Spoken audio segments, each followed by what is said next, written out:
ഉച്ചക്ക് നല്ലോണം മഴയെല്ലാം പെയ്തിട്ടത് ചോർന്ന ആ ഒരു നേരമുണ്ടല്ലോ ആ ഒരു സമയത്ത് നല്ല ചൂടൊരു ചിക്കൻ ബിരിയാണി കഴിക്കാൻ പോയി. ഈ ബിരിയാണി ഞാൻ ഒരു റെസ്റ്റോറൻറ്റ്ന്നോ അല്ലെങ്കിൽ ഒരു ഹോട്ടലിൽ നിന്നോ ഒന്നുമല്ല കഴിച്ചിന്. ഇന്നലെ കണ്ണൂർ ടൗണിൽ ഇന്ത്യൻ ഓയിൽ പെട്രോൾ പമ്പുകാരുടെ എന്തോ ഒരു പരിപാടി ഉണ്ടായിരുന്നു. അതും പിന്നെ ടാറ്റ ടിപ്പർ ഉണ്ടല്ലോ പ്രൈമ, അതെല്ലാം കണക്റ്റഡ് ആയിട്ടുള്ള. അപ്പം അതിന് പോകാനുള്ള ഒരു അവസരം എനിക്കും കിട്ടീനി. ഞാൻ പരിപാടി കാണാൻ പോയതൊന്നുമല്ല, ഈ ബിരിയാണി കഴിക്കാൻ വേണ്ടി പോയതാ.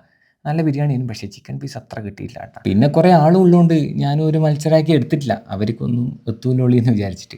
അപ്പോൾ അത് കഴിഞ്ഞ് പിന്നെ കണ്ണോത്തൻ ചാലിൽ ഒരു വിത്തൗട്ട് ചായയും പരിപ്പ് വടയും കഴിച്ചതിന് ശേഷം ഞാൻ എൻ്റെ 2 ഫ്രണ്ട്സിനെ കാണാൻ പോയി.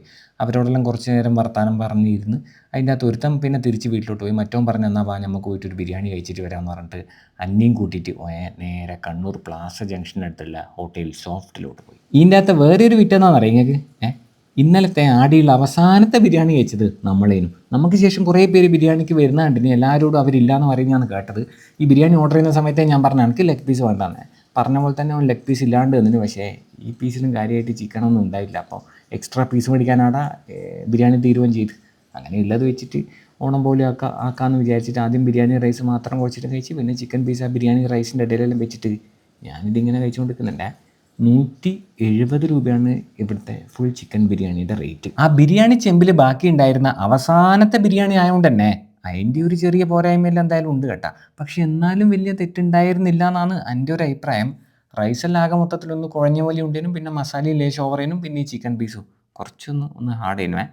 പിന്നെ ഇവിടുത്തെ ബിരിയാണി ലഗോൺ ചിക്കൻ്റെ ബിരിയാണിയാണെന്ന് ഞാൻ വീണ്ടും വീണ്ടും പറയണ്ടല്ലോ. ഞാൻ 2-3 തവണ ഇവിടുത്തെ വീഡിയോ പോസ്റ്റ് ചെയ്തിട്ടുണ്ട്. പിന്നെ കണ്ണൂരുകാർക്കെല്ലാം ഓൾമോസ്റ്റ് ഈ ഒരു സ്പോട്ട് നല്ലോണം പരിചിതമാണ്. പണ്ട് ഇവരെ പ്രതാപകാലത്ത് ബിരിയാണി കഴിച്ച എന്നെപ്പോലുള്ള ആളുകൾക്ക് ഒന്നുമല്ല, ഇതൊന്നും അതിൻ്റെ 7 അയലത്ത് എത്തുകയില്ലേ. അപ്പോൾ സ്പോട്ട് നമ്മളെ കണ്ണൂർ പ്ലാസ ജംഗ്ഷനടുത്ത് സിറ്റി സെൻറ്ററിൻ്റെ സൈഡിലുള്ള ഹോട്ടൽ സോഫ്റ്റാണ്. പുറത്ത് നല്ല മഴ പെയ്യുന്നുണ്ട്. ഞാനാണെങ്കിൽ ബൈക്കിലാണ് വരുകയും ചെയ്തത്.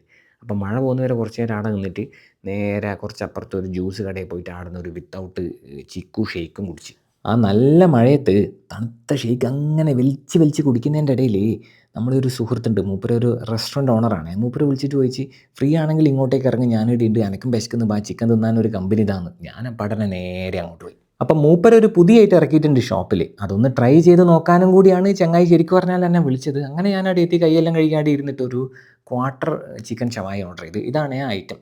അപ്പോൾ ലെഗ് പീസ് വേണോ ചെസ്റ്റ് പീസ് വേണോ എന്ന് ചോദിച്ചു. ഞാൻ പറഞ്ഞു എനിക്ക് ചെസ്റ്റ് പീസ് മതി. ലെഗ് പീസിനാണ് പൊതുവേ കുറച്ച് കൂടുതൽ ടേസ്റ്റ് ഉണ്ടാവുക, പക്ഷേ ചെസ്റ്റ് പീസിലാണ് പ്രോട്ടീൻ കൂടുതലുള്ളത്. പിന്നെ ലെഗ് പീസിൽ ഫാറ്റും കുറച്ച് കൂടുതലായിരിക്കും. ഞാനെല്ലാം നിൽക്കാണ്ട് ചിക്കൻ കഴിക്കുന്നില്ലേ ഇപ്പോൾ. അപ്പം പരമാവധി ഫാറ്റ് കുറച്ച് കഴിക്കാമെന്നും കൂടെ വിചാരിച്ചിട്ടാണ് ചെസ്റ്റ് പീസ് മതി എന്ന് പറഞ്ഞതേ. മയോണൈസ് പിന്നെ ഞാൻ പരമാവധി ഒഴിവാക്കുന്നുണ്ട്. അത് വേണ്ടാന്ന് പറഞ്ഞു. വെറുതെ എന്തിനാ ഇപ്പോൾ വേസ്റ്റ് ആക്കുന്നതെന്ന് വിചാരിച്ചിട്ട്. പിന്നെ ഞാൻ ഗ്രീൻ ചട്നി, അതായത് മിൻ ചട്നി ലേശം എടുത്തിട്ട് പ്ലേറ്റിൻ്റെ സൈഡിലാടെ ഒഴിച്ചാടെ വെച്ചിട്ടുണ്ട്. എന്നിട്ട് ചിക്കനിലോട്ടേക്ക് ഞാൻ അങ്ങോട്ട് കൈ വെച്ചിട്ടുണ്ട് കേട്ടോ. 120 ഉറുപ്പ്യാണ് ഇവിടുത്തെ ഒരു ക്വാർട്ടർ മസാല ചിക്കൻ ഷവായിൻ്റെ റേറ്റ്. ഏകദേശം 1,100 1,200ൻ്റെ കോഴി ആയതുകൊണ്ട് തന്നെ ചെസ്റ്റ് പീസിനെല്ലാം നല്ല സൈസ് ഉണ്ട്. അതുകൊണ്ട് തന്നെ കഴിക്കുന്നതിൻ്റെ ഇടയ്ക്ക് വേഗം തീർന്നു പോകുന്നില്ല ആ ഒരു ടെൻഷൻ വേണ്ട കേട്ടോ. നല്ല ക്വാണ്ടിറ്റി ഉണ്ട്. ചിക്കൻ്റെ പീസെല്ലാം ഇങ്ങനെ ഇങ്ങോട്ട് എടുത്തിട്ട് നല്ലോണം മസാലയെല്ലാം ആക്കിയിട്ട് ഞാൻ കഴിച്ച്. ആ മസാലേൻ്റെ ഫ്ലേവർ ഉഷാറേനും, പിന്നെ ചിക്കനും അത്യാവശ്യം നല്ല സോഫ്റ്റ് എല്ലാം കേട്ടോ. അതിന് ശേഷം ഒരു തണുത്ത ഫലൂദ അങ്ങോട്ട് ഓർഡർ ചെയ്തു. 130 ഉറുപ്പ്യാണ് ഈ ഫലൂദേൻ്റെ റേറ്റ്. ഇതിൻ്റെ കറക്റ്റ് പേരെന്നാണെന്നൊന്നും എനിക്കറിയില്ല. പക്ഷേ ഇതിൻ്റെ അകത്ത് ബ്ലൂബെറി ഐസ്ക്രീം വരുന്നതുകൊണ്ട് തന്നെ ഇതിനെ തൽക്കാലം ഞാൻ ബ്ലൂബെറി ഫലൂദ എന്നാണ് വിളിക്കുന്നത്. ഈ കടേൻ്റെ ഓണറായ രഗിൻ മൂപ്പരാണ് എനിക്ക് ഫലൂദ ഈ ഒരു രീതിയിൽ കഴിക്കാൻ പഠിപ്പിച്ചത്. സാധാരണ വലിയ ഗ്ലാസ്സിലല്ലേ ഫലൂദ വരിക, അത് നമ്മൾ കുത്തി ഇളക്കിയിട്ട് കോരി എടുത്തിട്ടല്ലേ കഴിക്കാറ്. മൂപ്പർ എന്നോട് പറഞ്ഞ് ഇതൊരു പ്ലേറ്റിലോട്ടേക്ക് അങ്ങോട്ട് കമഴ്ത്തിയിട്ട് നല്ലോണം മിക്സ് ആക്കിയിട്ട് ഇങ്ങനെ കോരി എടുത്ത് കഴിക്കണം, അപ്പം വേറെ തന്നെ ടേസ്റ്റാണെന്ന്. മൂപ്പർ പറഞ്ഞത് 200% ശരി കേട്ടോ.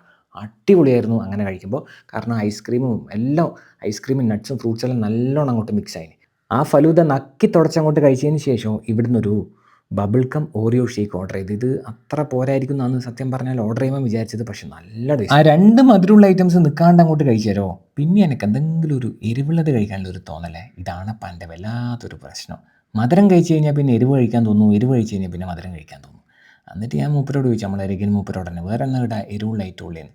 മൂപ്പര് പറഞ്ഞ് അന്ന് കഴിച്ച ഐറ്റം തന്നെ കഴിച്ചോ. ഞാൻ പറഞ്ഞു എന്നാൽ പിന്നെ അതന്നെ എടുത്തോന്ന്. അങ്ങനെ ഒരു നൂൽ പൊറോട്ടയും പറഞ്ഞ് പിന്നെ ചിക്കൻ 65 പറഞ്ഞേ. ഞാൻ ഇതിനിടയ്ക്ക് ഇവിടെ വന്നേരം ചിക്കൻ 65 ഒരു തവണ ട്രൈ ചെയ്തതാണ്. ആ ഇളം ചൂടുള്ള നൂൽ പൊറോട്ടയും നല്ല ചൂടുള്ള ക്രിസ്പി ആയിട്ടുള്ള ചിക്കൻ 65ഉം പിന്നെ ലേശം ചൂടുള്ള സാലനിയും എല്ലാം കൂടെ ചേർത്തിട്ടാണ് കഴിച്ചത്. ചിക്കൻ 65 ഫ്രൈ ആയിട്ടെല്ലാം ഉണ്ട് നന്നായിട്ട്, പക്ഷേ ആ ഫ്ലേവർ ചിക്കൻ്റെ അങ്ങ് താഴോട്ട് വരെ എത്തിയിട്ടുണ്ടായിരുന്നില്ല. അതുകൊണ്ട് തന്നെ എനിക്ക് കഴിച്ചിട്ട് ശരിക്കും ഒരു മജയായിട്ടില്ലേനൊപ്പം. ഞാൻ എപ്പാടെ തന്നെ നമ്മളെ രഗിൻ മൂപ്പരോട് പറഞ്ഞ് എനിക്ക് സ്പൈസി ആയിട്ടുള്ള എന്തെങ്കിലും വേണമെന്ന്. മൂപ്പര് പറഞ്ഞു എന്നാൽ പിന്നെ പെരി പെരി എടുക്കട്ടെ. ഞാൻ പറഞ്ഞാൽ എടുത്തോന്ന്. അങ്ങനെ ഒരു പെരി പെരി ചിക്കൻ അൽഫാം കഴിച്ചേ. ഇത് ഉഷാറായിരുന്നു കേട്ടോ. ആ പെരി പെരിൻ്റെ ഫ്ലേവറെല്ലാം ചിക്കൻ്റെ അങ്ങ് ഉള്ളിലോട്ട് വരെ എത്തിയിട്ടുണ്ട്. എനിക്ക് ഭയങ്കരമായിട്ട് ഇഷ്ടമായി. അതിന് ശേഷം ഒരു ഫ്രൈഡ് ചിക്കൻ കഴിച്ച്. ഇത് മറ്റേ ഫ്രോസൺ കോഴീനെ കൊണ്ടാക്കുന്ന ഫ്രൈഡ് ചിക്കൻ അല്ലേ, ഫ്രഷ് ആയിട്ടുള്ള കോഴിയില്ലേ, രാവിലെ ഇറക്കുന്ന ഫ്രഷ് ആയിട്ടുള്ള കോഴി, അതിനെ കൊണ്ടാക്കുന്ന ഫ്രൈഡ് ചിക്കനാണ്. ഞാൻ അന്നൊരു വീഡിയോ ചെയ്തപ്പോൾ ഓൾറെഡി പറഞ്ഞതാണ്. അത് ആ ചിക്കൻ 65ൻ്റെ കറിവേപ്പില്ലേ അതും കൂടെ ചേർത്ത് വെച്ചിട്ട് കഴിച്ച് നോക്കി. സംഭവം കൊള്ളാട്ടാ. ഒരു വെറൈറ്റി ടേസ്റ്റാണ്. അപ്പോൾ ഇതല്ലേനു ഞാനിരുന്ന് കഴിച്ചത്. അതിന് ശേഷം ഒരു വിത്തൗട്ട് തണുത്ത പൈനാപ്പിൾ ജ്യൂസും കുടിച്ച് എന്നിട്ട് ആ മസാല ഷവായിൻ്റെ മസാലേൻ്റെ ടേസ്റ്റ് ഒന്ന് നോക്കി. ഇനി ഈ സ്പോട്ടഡേ വരുന്നെന്ന് പറഞ്ഞുതരാം. നമ്മളെ കൂത്തുപറമ്പ് പൂക്കോട് പാനൂർ റോഡില്ലേ, ആ പാനൂർ റോഡ് കയറി കുറേ മുന്നോട്ട് പോയി കഴിഞ്ഞാൽ പാത്തിപ്പാലം എന്ന് പറഞ്ഞൊരു സ്ഥലമുണ്ട്. അത് കഴിഞ്ഞപാട് മുത്താറിപ്പീടി എത്തും. അപ്പം മുത്താറിപ്പീടിയല്ലേ OFC ആണേ സ്പോട്ട്. എന്നാൽ പിന്നെ ഞാൻ അങ്ങോട്ട്